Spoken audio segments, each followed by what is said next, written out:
ಮುನರತ್ನ ಅವರು ಹೇಳಿದ್ದು ಅರ್ಥ ಆಗಲಿಲ್ಲ. ಅವರೆಲ್ಲ ಕೆಲವೆಲ್ಲ ಹೊಸದಾಗಿ ಏನೋ ಹೇಳಿದ್ರು. ಮುನರತ್ನ ಹಿಸ್ಟ್ರಿ ನಾನೇನು ಹೇಳಬೇಕಾದಿಲ್ಲ. ಮುನರತ್ನ ನನಗೂ ಗೊತ್ತಿದೆ. I know him last 45 years ಗೊತ್ತಿದೆ ನಂಗೆ. ಸದ್ಯ ಏನೋ ಬೈ ಗಾಡ್ ವಿಲಿಂಗ್ಲಿ ಸದ್ಯ ಎಲ್ಲಿರ್ಬೇಕು ಅಲ್ಲಿದ್ದಾರೆ. ನೀವು ಹೆಂಗ್ ಡೈಜೆಸ್ಟ್ ಮಾಡ್ಕೊಳ್ತೀರೋ ಮಾಡ್ಕೊಳ್ಳಿ. ಮುನರತ್ನ ಬಂದಿದ್ರು ನನ್ನ ಹತ್ರ. ಬಂದು ಅವ್ರ ಅನೇಕ ನೋವುಗಳೆಲ್ಲ ಹೇಳ್ಕೊಂಡ್ರು. ನಾನು ಅವ್ರದ್ದು ಕೇಸ್ಗಳಿಗೆ, ಪರ್ಸನಲ್ ಕೇಸು, ಅಸೆಂಬ್ಲಿಲಿ ಏನು ನಡೀತು, ಕಾರಲ್ಲಿ ಏನು ನಡೀತು, ವಿಧಾನಸೌಧದಲ್ಲಿ ಏನು ನಡೀತು, ಅವ್ರ ಕ್ಯಾಬಿನೆಟಲ್ಲಿ ಏನು ನಡೀತು, ಅದೆಲ್ಲ ನನ್ನ ಹತ್ರ ಸ್ಟೋರಿ ಇದೆ. ಈಗ ಬೇಡ ಅದೆಲ್ಲ. ಅದನ್ನೆಲ್ಲ ತಗೋಬೇಕು ಅಂದ್ರೆ ಬೇಕಾದ್ರೆ ಚರ್ಚೆ ಮಾಡೋಕ್ಕೂ ನಾನು ರೆಡಿ ಇದ್ದೀನಿ. ಅವೆಲ್ಲ ಸ್ಟೋರಿ ನೋಡ, ನೀನ್ ಆಗಲ್ಲ ಕಣಯ್ಯ. ಏನೇನು ಹೇಳಿದ್ದಾರೆ ಆದಷ್ಟು ಬಹಿರಂಗ ಪಡಿಸಿದ್ರೆ ಬಹಳ ಒಳ್ಳೇದು. ಕಾರ್ಡ್ ಇರ್ಬೋದು. ಆಯ್ತಪ್ಪ, ಕೂತ್ಕೊಳ್ಳಿ ಅವರೇ. ಏನಪ್ಪ ಅಣ್ಣ, ಮುನರತ್ನ ಆಗಲ್ಲ ಅಂತ ಹೇಳಿದ್ರು. ನೀವೇನ್ ಎದ್ದೇಳ್ತಿದ್ದೀರಿ? ಯಾವ್ದಕ್ಕೆ ಕೇಳ್ತೀನಿ ಅಂದ್ರೆ ಒಂದ್ ನಿಮಿಷ ಕೂತ್ಕೊಳ್ರಿ. ಅಶೋಕ್ ಅಣ್ಣಂಗೆ ಏಡ್ಸ್ ಚುಚ್ಚಕ್ ಹೋದವ್ ನಾನಲ್ಲ. ಏಡ್ಸ್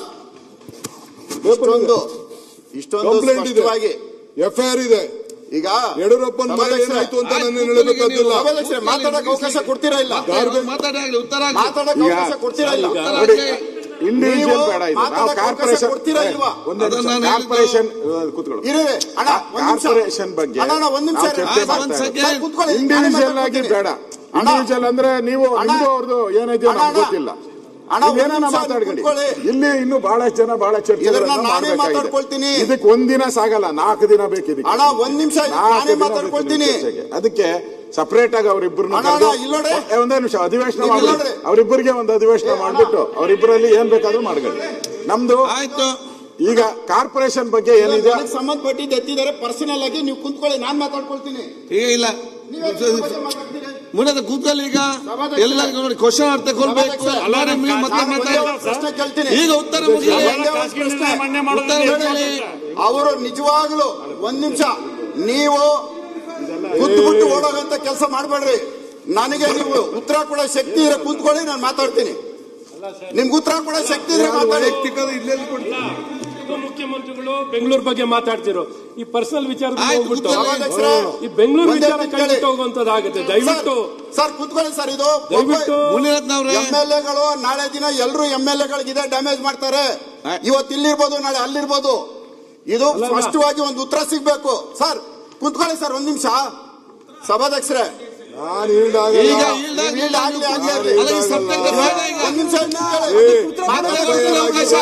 ಮತ್ತೆ ಕೊಡ್ತೀನಿ. ಇನ್ನೊಬ್ಬರ ಮೇಲೆ ನಾನೇ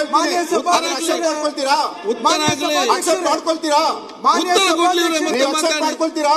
ಉತ್ತರ ಕೇಳೋದು ಕೇಳಿ. ಮಾನ್ಯ ನಾನು ಹೆಚ್ಚಿಗೆ ಮಾತಾಡಲ್ಲ ಈ ವಿಚಾರದಲ್ಲಿ. ನಾನು ಹೆಚ್ಚಿಗೆ ಮಾತಾಡಲ್ಲ. ನೀವು ನಿಜವಾಗ್ಲೂ ಒಂದು ಉಪಮುಖ್ಯಮಂತ್ರಿ ನಾನು ಪ್ರೂವ್ ಮಾಡ್ತೀನಿ. ಕೂತ್ಕೊಳ್ಳಿ, ಒಂದ್ ನಿಮಿಷ ಕೂತ್ಕೊಳ್ಳಿ. ಹಂಗಾರೆ ನಿಂತ್ಕೊಳ್ಳಿ.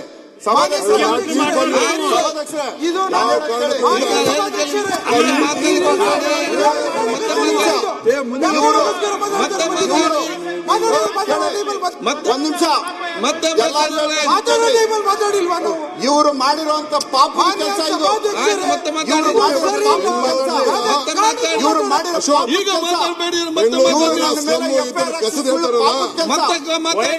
ಪಾಪದ ಕೆಲಸ.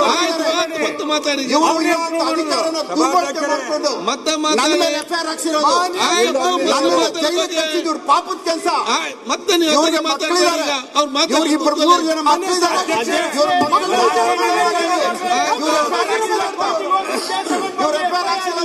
ಇಂಥ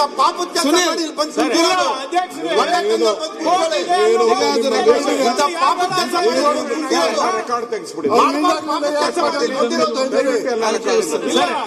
ಒಂದು ಎರಡು ಪಾಪದ ಕೆಲಸ ಬೇಡ. ಯಾವುದು ಬೇರೆ ವಿಷಯ ಬಂದಿದೆ, ಅದನ್ನ ರೆಕಾರ್ಡ್ ತೆಗೆದು ಅವ್ರು ಮಾತಾಡೋ ವಿಚಾರ ಹೇಳ್ತಾ ಇದ್ದೀನಿ ನಾನು. ಕಸದ್ ಮಾತಾಡೋದು ಅವ್ರು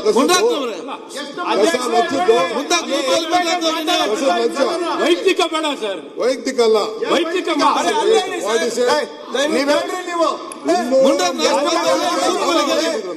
ಒಂದು ಮನೆ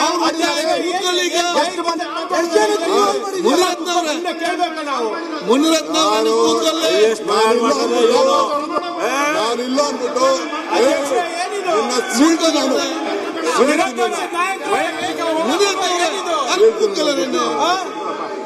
ಕೂದಲು ಮುನಿರತ್ನವರೇ ಇದ್ದಾರೆ.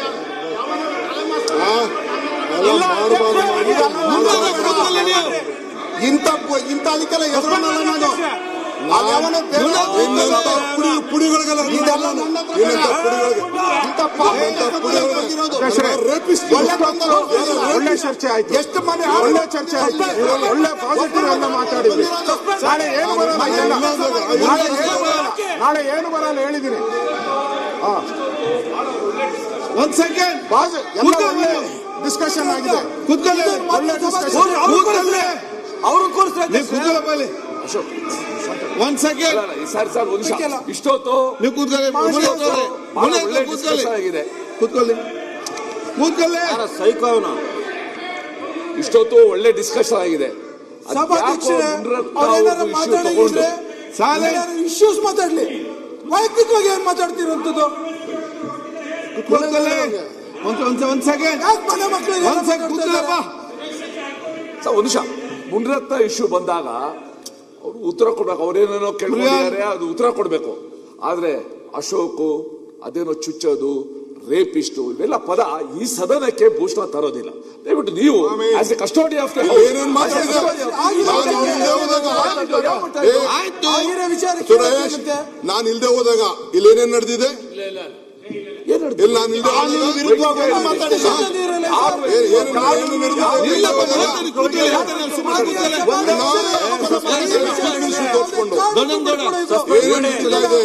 260 ಕೋಟಿ ರೂಪಾಯಿ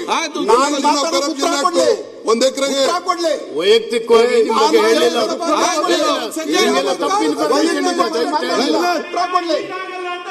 ಆಯ್ತು, ಕೂತ್ಕೊಳ್ಳಿ. ಈಗ ಉತ್ತರ ಕೊಡ್ಲಿ. ಈಗ ಕೂತ್ಕೊಳ್ಳಿ. ಉತ್ತರ ಕೊಡ್ಲಿ. ಆಯ್ತು, ಏನೇನ್ ಮಾತಾಡಿದ್ದಾರೆ, ಹೇಳಿದ್ದೇನೆ. ಈಗ ನೋಡಿ, ಒಂದ್ ಸೆಕೆಂಡ್. ಈಗ ನಮ್ಮ ಬೆಂಗಳೂರು BBMP ಡೆವಲಪ್ಮೆಂಟ್ ವಿಚಾರ ಬಿಟ್ಟು ಬೇರೆನಲ್ಲಿ ಚರ್ಚೆ ಆಗಿದೆ, ಅದನ್ನ ಕಡ್ತಂತ ತೆಗೀರಿ. ಈಗ ಬಹಳ ಚೆನ್ನಾಗಿ ಇವತ್ತು ನಡೀತಾ ಇದೆ. ಕೂತ್ಕೊಳ್ಳಿ. ಆಯ್ತಪ್ಪ, ತೆಗಿ, ಕೂತ್ಕೊಳ್ಳಿ ನೀವು. ಆಯ್ತು, ಏನ್ ಬೇಕಾದ್ರೆ ಮಾತಾಡ್ಲಿ. ಆಯ್ತು, ನಾನು ಹೇಳ್ತೀನಿ. ಕೂತ್ಕೊಳ್ಳಿ. ಹೇಳಬೇಕು ಹೇಳ್ತೀನಿ. ಅಧ್ಯಕ್ಷೆ, ಆಯ್ತಪ್ಪ, ನಿಮ್ದೆಲ್ಲ ಸರಿ ಇದೆ. ಒಂದ್ ನಿಮಿಷ. ಆಯ್ತು. ಅಲ್ಲ ಸರ್, ನಿಮಗೂ ಮಾತಾಡೋದು, ನಾವು ನಿಮ್ಮನ್ನು ಉಪಮುಖ್ಯಮಂತ್ರಿಗಳ ನಿಮ್ ಬಗ್ಗೆ ಮಾತಾಡೋದು ನಾವ್ ಯಾಕೆ ಸುಮ್ ಕೊಡ್ಬೇಕು? ಆಯ್ತು ಕೊಂಡ್ರೆಡ್ಡಿ ಅವರೇ, ಕೂತ್ಕೊಳ್ಳಿ. ಅದನ್ನ ಆಯ್ತು. ಅಧ್ಯಕ್ಷೆ, ಈ ಸಂಚಾರಯುಕ್ತ ಬಫರ್ ರೋಡ್ ಬಗ್ಗೆ ಮುನಿರತ್ನ ಮಾತಾಡ್ಬೇಕಾರೆ ಅದ್ ಹೇಳ್ತೀನಿ. ನಾನು ಅದಾಗ್ಲೇ ಇಲ್ಲ ಈಜಿಪುರ ಅಂತ ಇದು ನಿಮ್ ಕಾಲದಲ್ಲೇ ಪ್ರಾರಂಭ ಆಗಿದ್ದು, 2014ರಲ್ಲಿ ಪ್ರಾರಂಭ ಆಗಿದ್ದು. ಅದಕ್ಕೆ ಮತ್ತೆ ನೀವೇ ಟೆಂಡರ್ ಕರೆದ್ರಿ, ಮತ್ತೆ ಅವನು ಲೆಟರ್ ಬರ್ದಿದ್ದಾನೆ ಒಂದು, ನಿಮ್ಗೆ ಬಹಳ ಸರ್ಕಾರ ದುಡ್ಡು ಕೊಡೋದಿಲ್ಲ, ನನಗೆ ಅನ್ಯಾಯ ಮಾಡಿದೆ, ನನ್ನ MOU ಮಾಡಿರೋಂಥದ್ದು ನೋಡಿ, ಅದ್ರ ಪ್ರಕಾರ ಅಶೋಕ್ ಬಹಳ ಬುದ್ಧಿವಂತರು. ಕೊಡ್ತೀನಿ.